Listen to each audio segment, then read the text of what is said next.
Bonjour tout le monde, bienvenue sur cette nouvelle vidéo où on va faire ensemble le prévisionnel du mois de décembre. Tout du moins, je vais vous présenter mon prévisionnel puisque je l'ai fait en aparté avec mon fichier Excel. Donc, pour ce mois de décembre, initialement, il est sur 4 semaines. Celle-ci est un peu traître puisqu'elle est à cheval sur le mois de janvier. On va voir ça, je vais vous montrer après. Du coup, formation prévue jusqu'au 19, donc 3e semaine de décembre. Donc ça va me faire encore 3 semaines déjà bien chargées sur ce mois-là. Alors pourquoi je le précise? Tout simplement parce que forcément ça va impacter mon budget gasoil. Et bah forcément on va avoir Noël, je ne l'ai pas noté, mais vous le savez déjà. Au niveau du prévisionnel, donc on va venir modifier ça pendant qu'on y est. Au niveau du prévisionnel, ce que j'ai prévu en termes de revenus. Pour rappel, donc moi c'est Déborah, je suis actuellement sans emploi. Je fais une formation, je suis une formation pour les créateurs et repreneurs d'entreprises. Donc c'est une formation qui est financée par la région, ce qui fait qu'en parallèle j'ai toujours le droit aux aides de France Travail.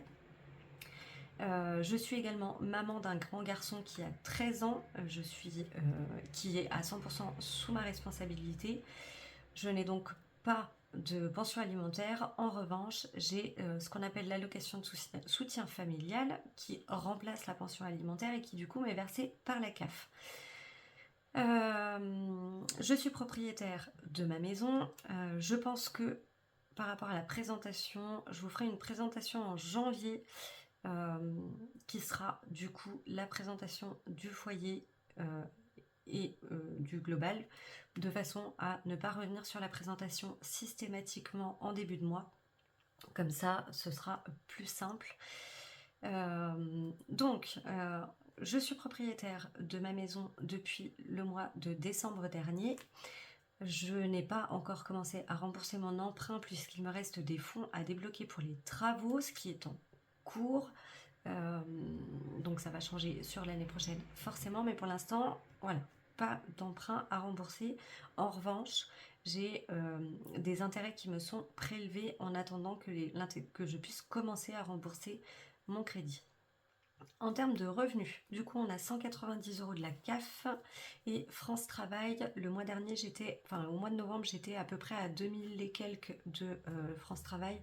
Là je suis partie sur un budget de 1500 pour me garder toujours une marge et on réadaptera suivant les rentrées réelles. Ce qui veut dire que ce que vous allez voir là est amené à changer quand on connaîtra les montants réels de tout ça.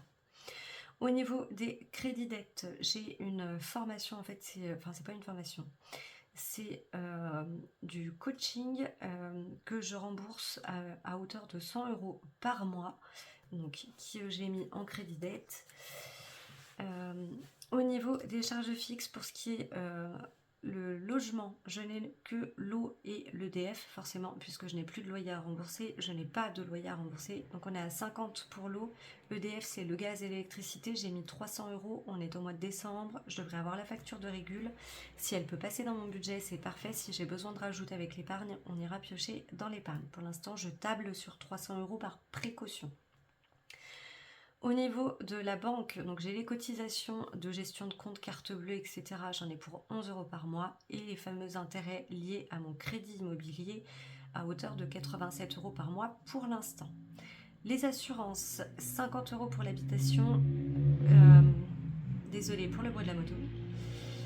Ou de la voiture, 73 € pour l'assurance voiture, 3 € pour MMA. Alors, assurance voiture, je suis en tout risque, c'est une 2008 qui n'est pas forcément récente, mais voilà, ça explique que ce soit quand même assez élevé. Mon assurance prévoyance à 20 €, assurance décès 7 €, la mutuelle qui visiblement ne sera plus prélevée, mais que je note quand même à 33 €, et l'assurance pour mon crédit immobilier à hauteur de 20 €. Les factures, donc on a le forfait Xbox de mon fils à 18, c'est pour ses jeux en ligne, pour qu'il puisse parler avec ses copains, jouer en ligne avec ses copains et avoir potentiellement des jeux gratuits de temps en temps ou à moindre coût. Mon forfait de téléphone à 18 €, celui de mon fils à 11 € et l'abonnement pour la box à 35 euros. J'ai aussi une assurance coup dur santé à 5 euros. Je le redis là parce que je ne l'ai pas dit au début, tout ce qui est rentrée d'argent, j'arrondis toujours à l'inférieur. Pour ce qui est sortie, j'arrondis toujours à l'euro supérieur. Ça me permet d'avoir un minimum de marge en cas d'imprévu. Et s'il n'y a pas d'imprévu, ça me permet d'avoir un petit peu plus d'argent à mettre en épargne à la fin du mois. Au niveau de mes enveloppes, que j'ai appelées charges variables encore pour ce mois-ci, c'est mes enveloppes à la semaine et au mois qui du coup peuvent varier d'un mois à l'autre ou d'une semaine à l'autre. On a les courses à hauteur de 80 euros par semaine. On a le carburant à 140 euros pour le mois puisque j'aurai encore 3 semaines de formation, donc il faut que je puisse faire le plein pour aller en formation, sachant que je suis à 10 ou 15 km de chez moi. La santé, je prévois 20 euros sur la première semaine et 120 sur la 4e semaine puisque j'ai 2 rendez-vous médicaux, le dentiste et l'ophtalmo. Je ne sais jamais pour combien j'en ai et comme il faudra que j'avance les sous, je pars sur 120 euros. On verra s'il y a besoin de plus ou pas. Cette partie-là, je la garderai en virtuel puisqu'en règle générale, quand j'ai de l'espèce, eux n'ont pas forcément la monnaie, donc ça sera plus simple. Par contre, les 20 euros là, on les aura en espèces, tout comme les courses. Les animaux, ce sera en espèces à hauteur de 10 euros par semaine. Je n'ai pas précisé, je le redis pour ceux qui arriveraient. Nous avons un chat, un pogona, donc c'est un lézard, un dragon barbu, ça mange des grillons, ces bêtes-là, et de la salade, par exemple. Donc j'achète les grillons toutes les 2 semaines et le chat, j'achète les croquettes lorsque nécessaire. La litière, j'en rachète très rarement puisqu'en général, elle fait ses besoins dehors. Enzo, donc c'est mon fils, je lui donne 10 euros d'argent de poche par semaine, comme ça c'est lui qui gère son argent pour acheter ce qu'il a besoin, à savoir qu'il a 2 oiseaux. Donc je ne les ai pas comptés moi dans l'enveloppe animaux, mais c'est lui qui gère, c'est un accord qu'on a convenu tous les deux. C'est lui qui va gérer s'il y a besoin d'acheter quoi que ce soit pour ses oiseaux. Et le reste lui servira pour lui, pour ses jeux, s'il veut s'acheter des bonbons, des gâteaux, des machins. On a convenu ça comme ça, sinon si je devais prendre en charge les oiseaux, il aurait fallu que je lui retire son argent de poche et voilà, qu'on gère différemment le budget. L'objectif, c'est de le responsabiliser et non pas de le priver. C'est simplement pour qu'il ait conscience que l'argent, ça rentre vite, pas forcément facilement, même si là, c'est la solution de facilité, mais que ça part encore plus vite. Et que tout coûte cher aujourd'hui. La maison, donc la maison, j'ai mis 80 euros, c'est l'enveloppe travaux en gros. Là, j'ai mis que 80 euros pour ce mois-ci. À voir, ça peut changer en sachant que si j'arrive à potentiellement mettre de l'épargne de côté, on ira les mettre essentiellement dans cette enveloppe pour financer les futurs travaux. Loisirs d'hiver, hygiène et entretien, je n'ai rien prévu dedans. Par contre, l'enveloppe perso, je me suis mis 30 euros dedans. L'hygiène et entretien, si besoin, ça passera dans les courses pour ce mois-ci, ou s'il me reste de l'argent du mois dernier, je le garderai dans cette enveloppe pour le mois de décembre. Perso, parce que j'ai pas non plus envie de trop me priver. Donc si j'ai besoin de m'acheter des petites choses pendant que je suis en formation ou pour moi, pour me faire plaisir, voilà, 30 euros c'est pas énorme, mais c'est toujours ça de prix. Ce qui fait qu'on va avoir en tout et pour tout 790 euros dans ces enveloppes. Ce que je n'ai pas précisé ici, c'est que j'ai mon conjoint qui est, pour ainsi dire, très régulièrement à la maison, surtout cet hiver puisqu'il a très peu d'activités pendant l'hiver. Donc il va être beaucoup avec nous pour m'alléger au quotidien et pour qu'on commence un petit peu à mettre les choses en place pour qu'à terme il puisse s'installer à la maison. Donc tout ce budget-là, ça ne concerne que ma partie. Pour les courses, il participe évidemment aux courses. On fait en général moitié-moitié. Soit c'est lui qui les fait, soit c'est moi. Mais dans tous les cas, on divise la note en deux pour que chacun paye sa part. Il prend du coup en compte les courses pour mon fils. Parce qu'on part du principe que voilà, on est 2 adultes, on est les deux à avoir des rentrées d'argent. Et pour équilibrer les courses comme on mange, enfin voilà, c'est plus simple. Et sachant que je ne lui demande pas de participer pour le reste, la maison est intégralement à mon nom et les factures aussi. C'est des choses qui vont être amenées à bouger certainement en 2026. Mais on y reviendra, voilà, si vous suivez le reste des vidéos, vous comprendrez un peu mieux par la suite. Au niveau des épargnes, du coup, je me suis gardé, c'est non négociable, 50 € à mettre sur le livret de mon fils.